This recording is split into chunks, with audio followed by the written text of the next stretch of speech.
भाई ये 3 करोड़ लोगों को कैसे रजिस्टर करें जो भीख मंगे फिर रहे हैं हर सड़क के ऊपर।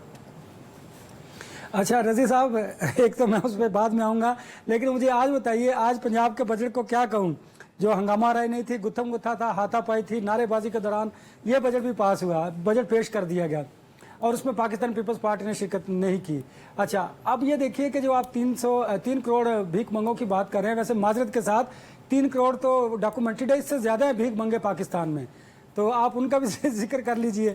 चले खैर, ये तो अज़राए तफन्नुन मैंने कहा कि बड़ा खुश्क सब्जेक्ट है, इसलिए आप देखें कि आज ना पोस्ट बजट प्रेस कॉन्फ्रेंस हुई जिसमें वज़ीर ख़जाना थे इस्लामाबाद में। वहाँ पर जो फिनांस के रिपोर्टर्स थे उन्होंने शदीद हंगामा राई की और टोकन वाकआउट किया। रज़ी साहब वो क्यों किया? उन्होंने कहा कि आपने जो तनख्वाहदार तबका है जो ऑलरेडी टैक्स पेड कर रहा है, तनख्वाह से टैक्स डिडक्ट होता है तो फिर सैलरी उनके अकाउंट में ड्रा होती है, तो आपने उन पर भी स्लैब्स बनाकर उनको भी टैक्स नेट उनसे टैक्स वसूल कर रहे हैं। ये ज्यादती है, इसको आपको रिव्यू करने की जरूरत है। ये तो जो कल हम बात कर रहे थे कि वफाक ने जो बजट पेश किया है उसमें टैक्सेस की भरमार है, और आज आपने देखा जब आहिस्ता आहिस्ता लोगों को समझ आई तो उस पर लोगों ने अपना रद्दअमल भी जाहिर किया। देखिए ये बात दुरुस्त है कि जो बिजनेसमैन है वो तो टैक्स नेट में मौजूद है, अब टैक्स नेट में वो कौन लोग मौजूद नहीं हैं, ये हुकूमत ने उनको कैडर करना है, हुकूमत ने उनको टैक्स नेट में कैसे लाना है। आप सिस्टम को डिजिटलाइज कर दीजिए। पाकिस्तान में CNIC सबका बना हुआ है, इसको NTM नंबर करार दीजिए, ये बात बिल्कुल दुरुस्त है। जब आप सिस्टम को डिजिटलाइज करेंगे तो मैं समझता हूँ करप्शन जो है FBR में और जो कस्टम्स में, इनकम टैक्स के अफसरान में, वो बतदरीज कम होगी। जब कम होगी तो आपके टैक्स नेट को दूसरी तरफ आपको फैसिलिटेट करने की जरूरत है।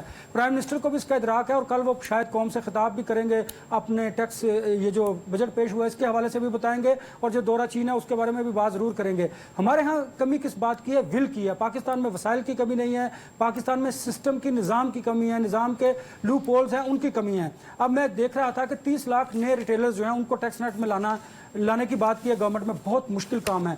जब तक आप अपने निज़ाम को डिजिटलाइज नहीं करेंगे उस वक्त तक आप ऐसे लोगों को नहीं पकड़ सकते। एक आपको एग्जांपल दूं, मैं बतौर अनवर रज़ा टैक्स अदा करता हूँ, मुझे तनख्वाह तब मिलती है, लेकिन मेरे मुकाबले में अगर एक दुकानदार जो है जो रोज़ का 20, 25, 30 हज़ार रुपये कमाता है लेकिन वो टैक्स अदा नहीं करता, मैं महीने में लाख रुपया कमाता हूँ, टैक्स देता हूँ। एक ऐसा दुकानदार कि जो रोज़ाना की बुनियाद पर 20 से 30 हज़ार रुपये कमाता है वो टैक्स नहीं देता, उसको टैक्स नेट में लाने की ज़रूरत है। वो कैसे लाना है? जब आप टैक्स अदा करने वालों को फैसिलिटेट करेंगे, ऐसी पॉलिसीज़ बनाएंगे तो मेरा ख्याल है तब लोग आहिस्ता आहिस्ता आपके टैक्स नेट में आना शुरू करेंगे। और रही बात आपने जो कही थी, मैं समझता हूं कि जो आज का बजट था जिस पर डेफिनेटली आज हमारा मौजू भी यही है कि पंजाब के बजट में हुकूमत पंजाब ने ये क्लेम किया कि ये टैक्स फ्री बजट है। ये कल की तरह का एक इंतहाई, मैं समझता हूं कि झूठ और बदयांती पर मबनी ये बात है कि आपने टैक्स नया नहीं कोई लगाया, लेकिन पुराने टैक्सेस में आपने भी इजाफा कर दिया है, उसके जरिए आप भी अपनी आमदन में बढ़ाएंगे। लेकिन दूसरी जानिब जो आपने किसान, तालीम, एजुकेशन, सड़कों की मरम्मत